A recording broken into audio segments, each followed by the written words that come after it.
Iran's pursuit of a nuclear weapon has long been viewed by Israel as what has the potential to be an existential threat to Israel's continued existence. And this is because of three primary reasons. Reason number one, Israel's a very small country. One nuclear weapon that would, God forbid, detonate within the land of Israel would potentially make the entire country uninhabitable.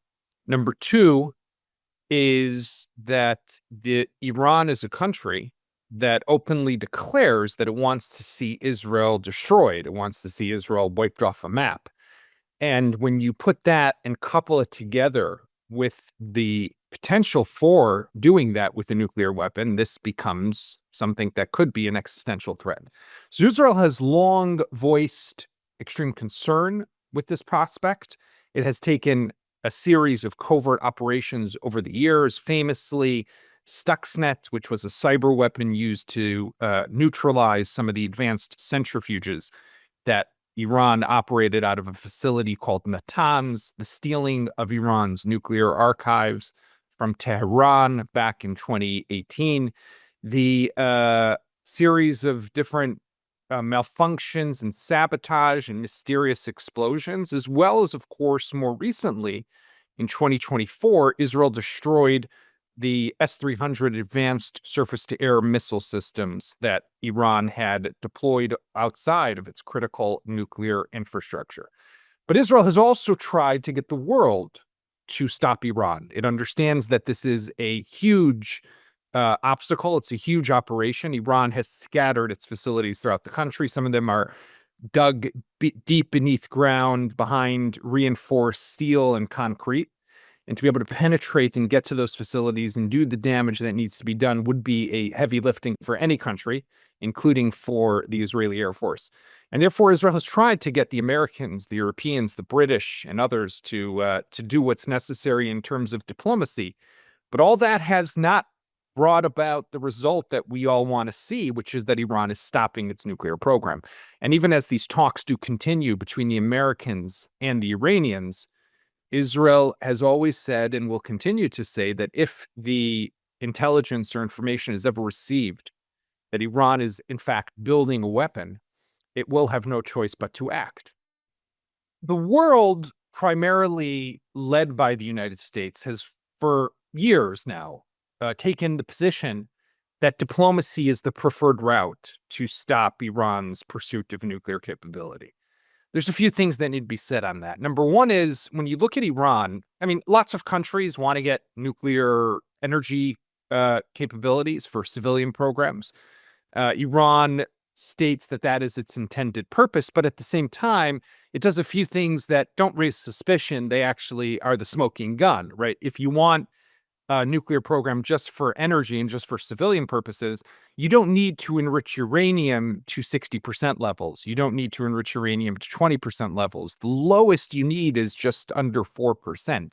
Iran has enriched uranium well above 60%, very close to the 90% that is military grade enriched uranium, what's known as HEU, high enriched uranium.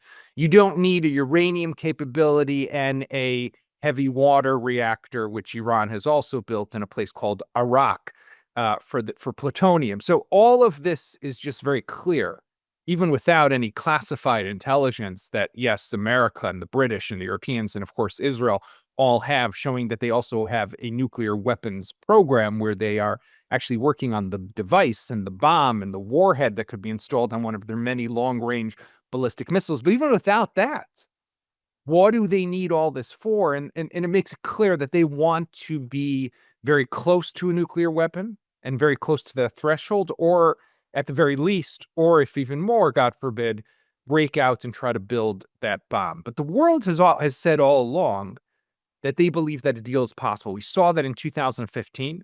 President Barack Obama at the time reached a deal called the JCPOA with Iran, which delayed essentially their nuclear program. It gave the world and it gave the Iranians about a 10 to 15 year kind of hiatus and break from any tension or any standoff.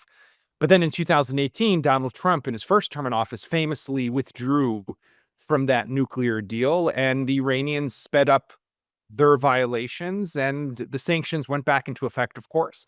But the Iranians have only plowed ahead. And that's what brought us to where we are today. So Donald Trump still believes, and this is what he believed also when he pulled out of out of Barack Obama's deal. He thought that was a bad deal. He thought that he could pull out and get a better deal. He did not. But he still holds by that same belief that a better deal is possible. And that is what he is trying to do with his Middle East special envoy, Steve Witkoff, who has been holding those talks with the Iranian foreign minister in Oman, is to try to reach that deal that would be a better deal than the one that Obama had.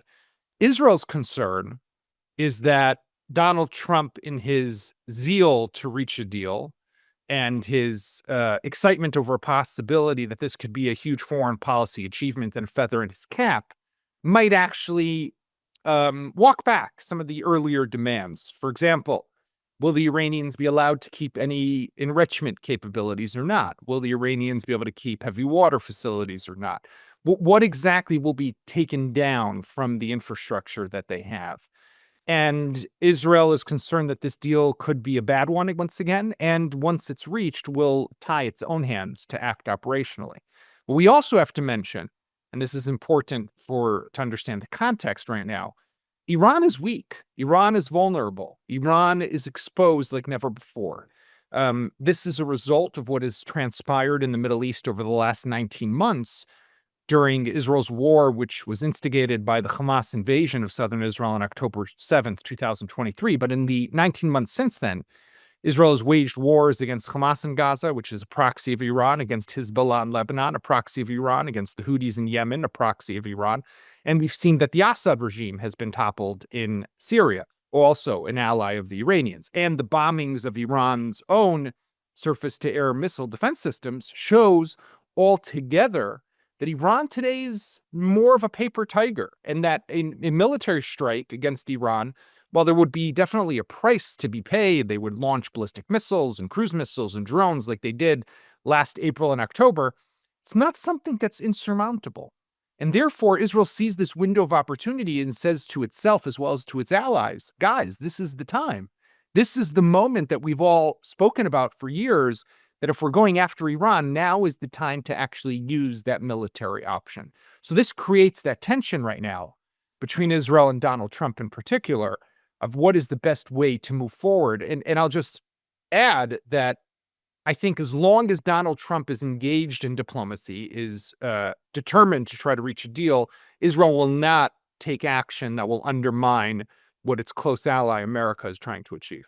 Ground operation in Gaza, which has expanded over the last week or so, is being seen definitely in Israel as a operation that is on the one hand needed, but also as an operation that creates some confusion over what is the purpose right now and how is this time going to be different than last time.